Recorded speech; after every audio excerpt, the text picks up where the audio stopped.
Thank you.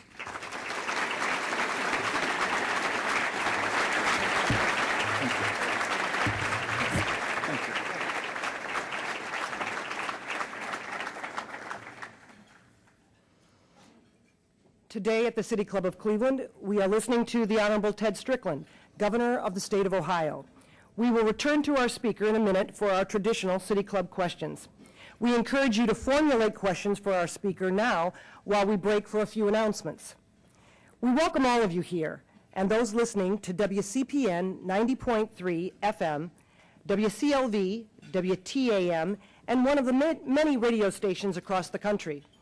Radio broadcasts to the City Club are made possible through the generous support of Case Western Reserve University. Our television broadcast partners are WVIZ PBS IdeaStream and Time Warner Cable.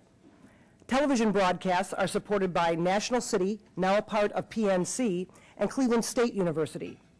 Closed captioning is supported by Nordstrom Corporation. Our live webcasts are supported by the University of Akron. Today's forum is the inaugural Rajani and Ashok Shenduri Forum, recognizing a very special gift from the Shenduri family to the City Club. The Shenduris are a family committed to education, learning, and civic engagement, three important principles of the City Club of Cleveland. I encourage you to read the Shenduris' inspiring biography in your program. Mr. and Mrs. Shenduri are with us today, along with several friends and family members. Rajani and Ashok, will you please stand so we can thank you for your important support to the City Club and your dedication to education and free speech.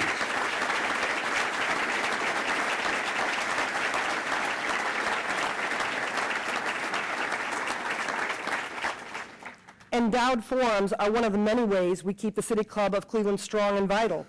If you share the Shenduris' commitment to civic engagement, please consider learning more about how you might endow a City Club forum. We are pleased to have corporate sponsorship for this forum from the Sisters of Charity Health System.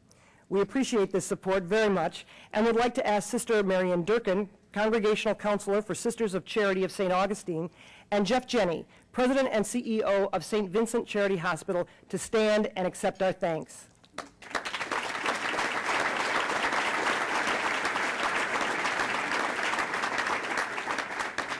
Now, we would like to return to our speaker for our traditional City Club question and answer period. We welcome questions from everyone, including guests. Holding the microphones today are City Club Assistant Director of Development, Marcella Brown, and Director of Development, Jessica Leary Allen. Now, first question, please. Governor? Good day, Governor. My name is Abby White, and as a recent graduate of Cleveland School of the Arts in the Cleveland Metropolitan School District, I was privileged to receive comprehensive sexuality education. So on behalf of all the students in the city, I'd like to thank you for that. You have empowered me to make healthy choices, and as a young 18-year-old African-American female, remain abstinent to this day. So thank you very much for that.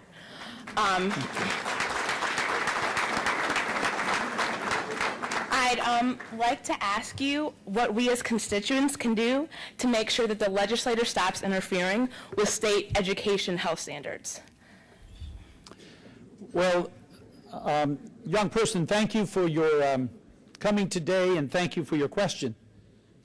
I believe that Ohio's children should have access to medically appropriate and age-appropriate information regarding all of the matters related to health and to human sexuality. And as governor, I have resisted efforts from the federal government to provide resources to states with the obligation to provide only abstinence-only information.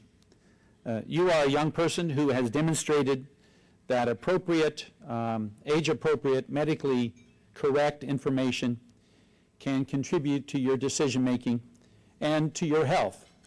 And I think that's the way it ought to be.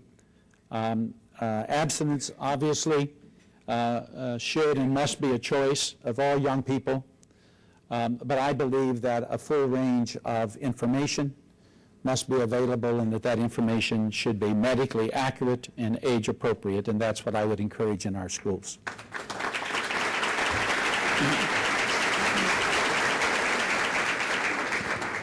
Governor Strickland, I was cheered to hear you refer to a longer school day as part of the new state policy and program.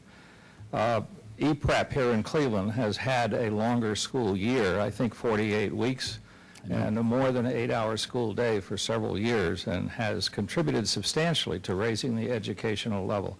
Could you put some detail on how that program or that structure could possibly be implemented and when? Sure, and thank you for reminding us of the success of E-Prep. I'm very familiar with E-Prep.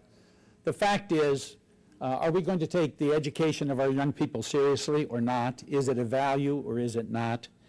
And when I first suggested a longer school year, going at least to the international average, which is 200 days, I remember visiting a school and a teacher asked me a question about it, and she said, well, if this is the best thing for our students, we ought to do it, but how are we going to pay for it? And I thank that teacher for starting her question as she did, because that's where we ought to start our discussion. What is best for our young people? What's best for our students? And I believe a longer school year, at least bringing us to the international average, is something that we should aspire to. Now, we're doing that in this first two-year budget by eliminating 2 of the 5 calamity days, which we already pay for. It is my hope that over the implementation of our plan, over the 10-year time, we will increase our school year by 20 days. I wish we could do it sooner. As you have appropriately pointed out, some schools are already doing it, and they are seeing very positive results. And so I would like to see more schools do as E-Prep is doing. In terms of a longer school day, I think some schools are already doing that as well. And we want to encourage that. We're not mandating it in the first 2 years of this plan because we don't want to put schools into a situation where we are requiring something that we're not providing resources to accomplish. But we are very determined to do this. I think it's the right thing to do, and it's going to require, in some cases, a culture change, because we can become so used to a particular schedule, a particular school day or school year, and it creates, as I said earlier, anxiety in people when you talk about change. But I believe we must change in order to give our young people the kind of opportunities to learn that will prepare them adequately for what they are facing in this new economy. But many schools are doing it. We want to encourage it. In the first 2 years, we are extending the school year by these 2 days, by getting rid of 2 of the calamity days. But we will pursue that. Now, I tried to get the legislature to agree on a more robust implementation of the additional 20 days. They did not go along with me on that, but they did agree for us to establish a study committee within the Department of Education, and that committee will be charged with helping us devise the pathway forward in getting to the longer school year. Thank you. Good afternoon, Governor. Over here. Colleen Cotter, that's okay. Colleen Cotter with the Legal Aid Society of Cleveland. Last year you established an anti-poverty task force, and I'm wondering if you can comment on the progress of that task force and how its work informed the budget process and informed your agenda going forward.